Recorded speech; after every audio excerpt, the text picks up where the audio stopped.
Magandang araw mga kaibigan. Bigyan natin ng opinion, reaction itong post ng unofficial Ronald Bato de la Rosa Solid Supporters.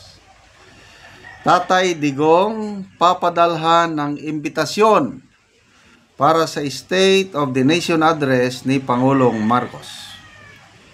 Ibinunyag ni House of Representative Secretary General Reginald Velasco na papadalhan nila ng imbitasyon si dating Pangulong Rodrigo Duterte para sa State of the Nation Address ni Pangulong Ferdinand Bongbong Marcos Jr. sa Hulyo 28, 2025. Ayon kay Velasco, kasama sa SONA Protocol ang magpadala ng imbitasyon sa lahat ng dating presidente. We will send him an invitation as a matter of protocol. Lahat ng former presidents will be sent this invitation, ani Velasco. Ay, nako. I don't know how will I react on this. May halong inis, galit, katawa, parang, ano ba ito? Bugal-bugal o adding insult to injury. Magbasa na lang ko sa mga comments. Grabe naman, oy. B. Bilarde, wait lang kamo sa 2028, the revenge of the fallen era. Love Nalyek Oybuk, bugal-bugal, tama yung sabi ko kanina, bugal-bugal. Ilang kalaki, paabot lang igbali sa bangka. Dodong Ritisa, kunwari invitation, hirap mapagtripan ng adiktos.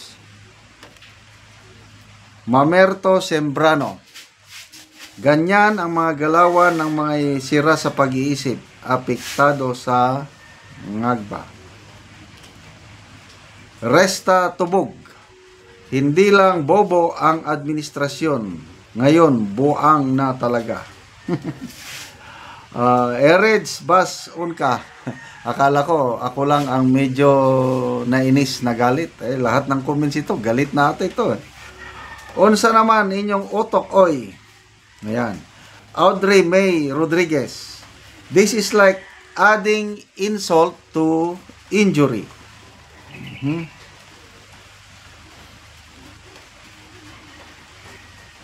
Audi Africanico, for formality's sake, para i-monitor din ni Digong ang lalamanin ng magino at mahinaong magtalumpati para ihambing niya sa mapagmurang suna niya noon.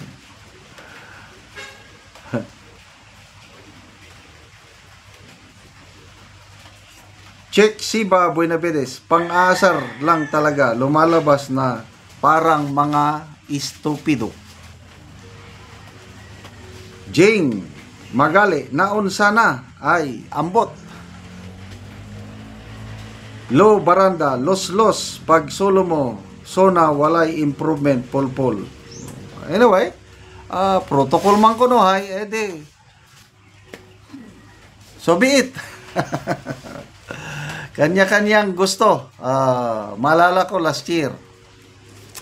Magkano ba yung budget last year? 20 million para pagkain ng SONA. Magkano kaya ang budget ng SONA ngayon? Ano mga pronouncement last year? Wala masyado. Yun lang kwan. Yung flood control projects, yun ang pinakasikat na statement. Pinagmayabang after 2 days na bolilyaso. So ano kaya, what do you expect sa SONA ng Pangulo? Babanggitin ba niya yung ICC arrest ni PRRD? Nung unang SONA niya, wow, ang sarap makinig. Pangalawang SONA, nakinig pa rin ako, kaya lang medyo may pagdududa na. Maalala ko sa pangalawang SONA, yung sabi niya, smugglers, hoarders, Your days are numbered. Ngayon, nandyan pa rin ang smuggling, ang hoarding. Tumataas pa rin ang mga presyo. Ano pa? Pangalawang zona ito napatunayan natin na kaya nating pababain ang presyo ng mga bilihin kagaya ng bigas, karne, gulay, asukal at iba pa sa pamamagitan ng kadiwa. Pinagmalaki niya kung ilang mga kadiwa. Ano ang nangyari sa kadiwa? Wala. Ang kadiwa is guerrilla. Susulpot lang kung kailan nila gusto. Kadiwa, yan, nagbibinta ngayon ng 20 pesos per kilong bigas, kailang subsidize. Natupad na daw ang promise. Anong natupad nga sinusubsidize nyo man? Hindi naman tanga ang Pilipino. Sige lang, kung yan ang tingin nyo natupad ng promise, okay lang. Kung yan ang kanya-kanyang paniwala. Sabi pa ng Pangulo sa kanyang podcast interview, kay Cheryl Cosem, sustainable daw ang 20 pesos per kilong bigas hanggang 2028 kaya dahil pwede daw na walang subsidy dahil tumataas na daw ang ani ng palay sa Pilipinas o bigas. Kanya-kanya ano pa ang mga may pagmamalaki sa zona ngayong after 3 years, ito na.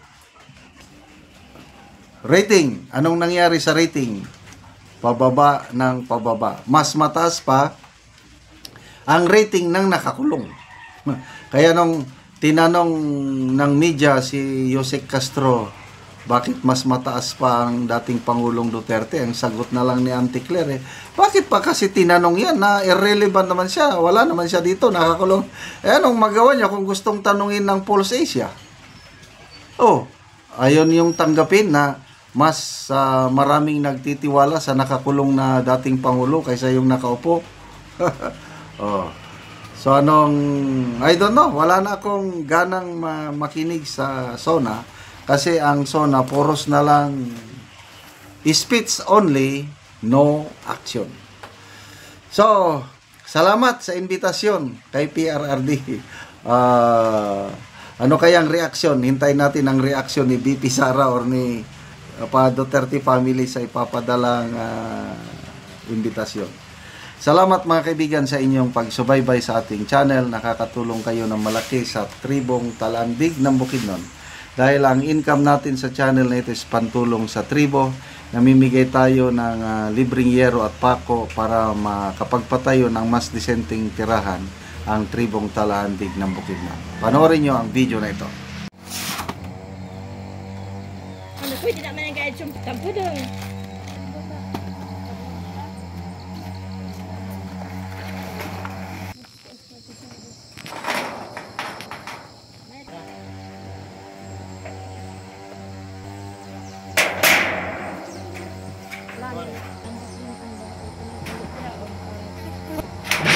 Baba na ang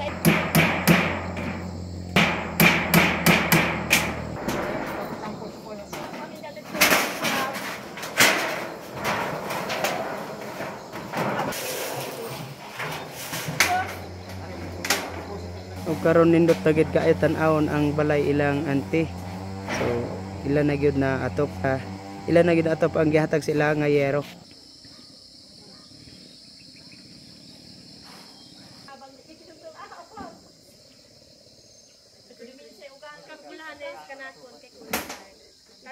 Nindot na gyud kayo ang balay ilang auntie.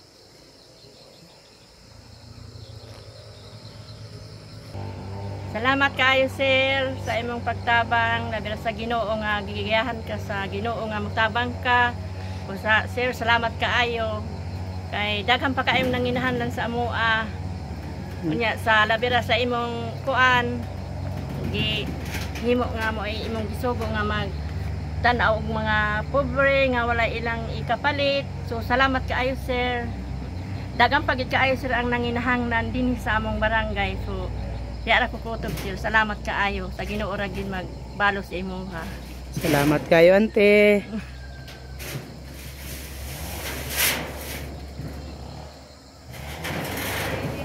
sa iyo na no. Sagdi sila sa mamaya. Yan na ikuha lang kung